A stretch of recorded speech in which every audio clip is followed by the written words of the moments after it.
చాలా కేసెస్ ఉన్నాయి. నాకు ఎవరైనా కట్టారు అంటే మళ్ళీ లోన్ మాఫీ కట్టారు, లోన్ మాఫీ చేయాలి. మీకు లోనే లేకపోతే మళ్ళీ మాఫీ చేయాలి. అట్లా చెప్తే ఎవరైనా 5 సంవత్సరాలు 4 సంవత్సరాలు 5 సంవత్సరాలు 4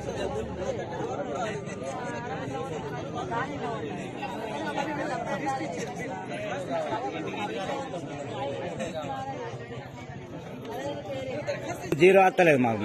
కరెంటు బిల్లు జీరో వస్తలేదు. మేము 2 సార్లు అప్లికేషన్ ఇచ్చినాం. ఎప్పుడు చెప్తున్నారు? ఎప్పుడైనా చెక్ చేయించారా? ప్రజాసేవా కేంద్రాలు ఉన్నాయి, ఏం చెప్పారు? మేము అక్కడ అప్లికేషన్ పెట్టమంటే ఎంపీడీ ఆఫీసులు ఇచ్చేసినాం. అక్కడ చెక్ చేశారా? మళ్ళా పెట్టేటప్పుడు వస్తుంది అంటారు. మళ్ళీ అదే బిల్లు వస్తాను. బిల్లు వస్తాను. మీ ఆధార్ కార్డ్, ఫోన్ నంబర్ లేదా రేషన్ కార్డ్ తీసుకుని కలెక్టరేట్ లో రండి. ఓకే, ఈడిఎం ఉంటారు, ఈ సమక్షంలో చెక్ చేసేసి చేస్తారు. నా దగ్గర కూడా నిన్న 2 వచ్చారు, అయిపోయింది. కొందరు అయితే సార్ 2-3 ఎవరికి? కొందరికి కాదు, ఎవరికి? ఆ పేరు చెప్పండి, రేషన్ కార్డు ఇవ్వండి, కరెంట్ నంబర్ ఇవ్వండి,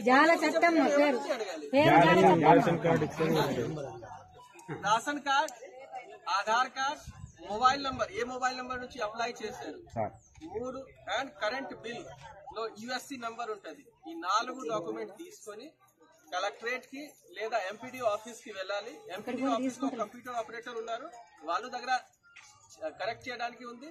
ఏమైనా ప్రాబ్లం అయితే మీ దగ్గర నుంచి కలెక్టరేట్ కూడా దగ్గరే ఉన్నాయి. ఓకే, నిన్న కూడా 2 వచ్చారు, వాళ్ళకి అయిపోయింది. మీరు రండి, అక్కడే అయిపోతుంది. ఎంపీ ఆఫీస్ పోతే తీసుకుంటలేరు వాళ్ళు. అంటే మళ్ళా కొత్తగా పెట్టినప్పుడే మళ్ళా ఇది కానీ ఇప్పుడు కాదని తీసుకోవాలి. ఆ టైం పెట్టుకోలేదు. గత సంవత్సరం పెట్టారా? పెట్టలేదు. పెట్టలేదు, తర్వాత ఎట్లా వస్తుంది అమ్మా? ఎప్పుడు ఇవ్వాలి?